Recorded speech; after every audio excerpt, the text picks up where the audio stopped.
স্বৈরাচার পতনের পর থেকে কোনোভাবেই যেন স্থিতিশীল হতে পারছিল না গোটা দেশ।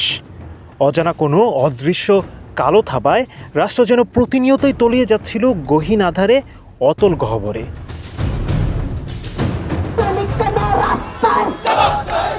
অচল হয়ে পড়েছিল শাসন ব্যবস্থা, স্থবির ছিল রাষ্ট্রের চালিকা শক্তি। কোনো কিছুতেই বাদ মানছিল না ষড়যন্ত্রের অপশক্তির।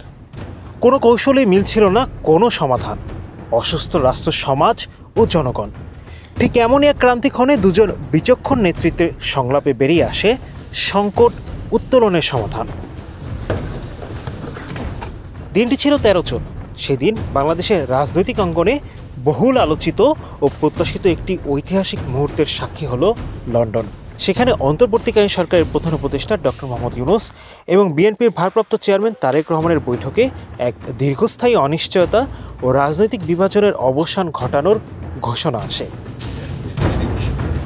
বৈঠক শেষে এক যৌথ বিবৃতিতে 2026 সালের এপ্রিলের প্রথমার্ধে জাতীয় সংসদ নির্বাচন আয়োজনের কথা জানানো হয়। আমি আজ দেশবাসীর কাছে ঘোষণা করছি যে আগামী জাতীয় নির্বাচন 2026 সালের এপ্রিলের প্রথমার্ধের যে কোনো একটি দিনে অনুষ্ঠিত হবে। এই ঘোষণা দেশ বিদেশে রাজনৈতিক মহলে ব্যাপক প্রতিক্রিয়া সৃষ্টি করেছে।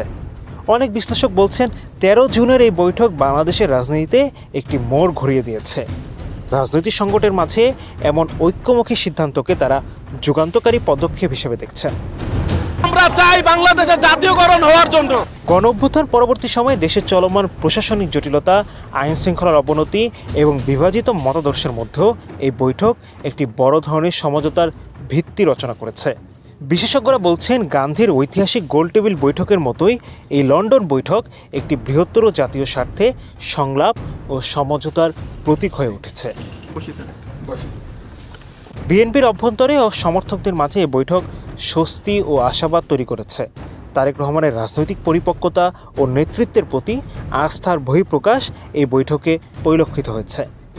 দীর্ঘ 17 বছর নির্বাসিত অবস্থায় থেকেও দলকে ঐক্যবদ্ধ রাখা, আন্দোলনের নেতৃত্ব দেওয়া এবং টেক ব্যাক বাংলাদেশ রূপরেখা পেশ করা সহ একাধিক রাজনৈতিক উদ্যোগ তার উপর জনগণের আস্থা দৃঢ় করেছে।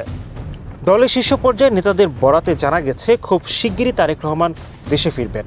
সরকারের পক্ষ থেকেও জানানো হয়েছে, তার দেশে ফেরায় কোনো আইনগত বা প্রশাসনিক বাধা নেই। রাজনৈতিক বিশ্লেষকদের মতে তার প্রত্যক্ষ উপস্থিতি নির্বাচনী পরিবেশকে আরও প্রাণবন্ত করবে এবং জনগণের অংশগ্রহণ নিশ্চিত করবে। অন্যদিকে ডক্টর ইউনূসের নেতৃত্বাধীন অন্তর্বর্তীকালীন সরকার গত 10 মাসে নানা ধরনের চ্যালেঞ্জের মুখে পড়েছে। সরকারের অভ্যন্তরে মতভেদ, বিলম্বিত নির্বাচনের পরিকল্পনা এবং ছাত্র যুব গোষ্ঠীর মধ্যে দ্বিধা, সব মিলিয়ে রাজনৈতিক অস্থিরতা বাড়ছিল। এই প্রেক্ষাপটে 13 জুনের বৈঠক একটি ভারসাম্য রক্ষা করেছে। বিএনপি নেতারা বারবার বলছেন, ডক্টর ইউনূস সরকারকে ব্যর্থ হতে দেওয়া যাবে না। তবে রাজনৈতিক বাস্তবতা অনুযায়ী সফলতা অর্জনে সময়োচিত ও সাহসী সিদ্ধান্ত নেওয়ার উপরই নির্ভর করছে সরকারের গ্রহণযোগ্যতা। 13 জুনের বৈঠকের পর সরকারের প্রতি আস্থা কিছুটা ফিরেছে। তবে এখন সবচেয়ে গুরুত্বপূর্ণ বিষয় হচ্ছে নির্বাচনের সুষ্ঠু আয়োজন এবং তার নিরপেক্ষতা। আপনার ভোট আপনিই দিবেন, যাকে ইচ্ছা আপনিই দিবেন।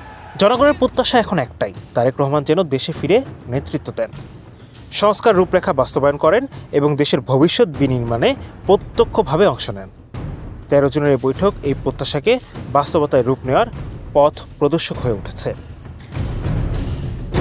Hello Bangla news desk.